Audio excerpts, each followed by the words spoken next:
અમદાવાદ શહેરમાંથી જે પ્રમાણે હાલ અલગ અલગ પ્રકારના કાંડ સામે આવી રહ્યા છે એ જોતા એવું લાગે છે કે અમદાવાદ શહેરમાં વિકાસના કામ કરતાં વિવાદના કાંડ વધારે થઈ રહ્યા છે.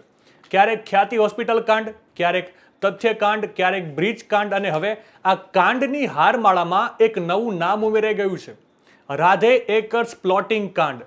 શું છે આખી ઘટના, વિગતે વાત કરીએ. નમસ્કાર, બીબી ન્યૂઝ ગુજરાતમાં હું સુભાષ આપનું સ્વાગત કરું છું. શેલા ખાતે ઘણા સમયથી રાધે એકર્સ નામથી એક પ્રોજેક્ટ ચાલે છે. ઉદય ભટ્ટ અને આશીષ પટેલ નામના બે બિલ્ડર્સ દ્વારા આ પ્રોજેક્ટ ચાલુ કરવામાં આવ્યો હતો. અમદાવાદના સૌથી પોશ ગણાતા એવા બોપલ શેલા વિસ્તારમાં રાધે એકર્સના નામથી પ્લોટિંગ પ્રોજેક્ટ પાડવામાં આવે છે.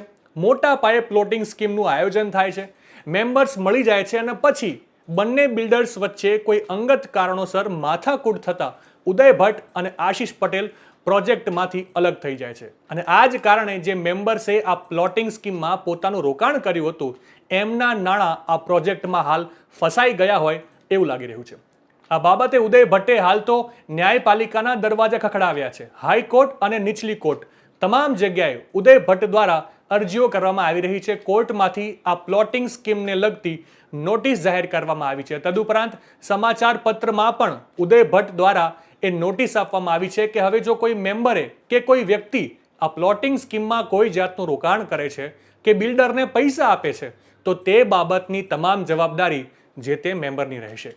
આ સ્કીમમાં રોકાણ કરનારા મેમ્બરોનો એવો પણ આરોપ છે કે આશીષ પટેલ જે બિલ્ડર છે એના દ્વારા મેમ્બરો પાસેથી ડેવલપમેન્ટના નામે મન ફાવે એમ રૂપિયા ઉઘરાવવામાં આવે છે. કોઈ પણ જાતની ચોક્કસ રકમ નક્કી કર્યા વગર માત્ર ને માત્ર મેમ્બરોને છેતરવાનું કામ કરવામાં આવી રહ્યું હોય એવું લાગી રહ્યું છે.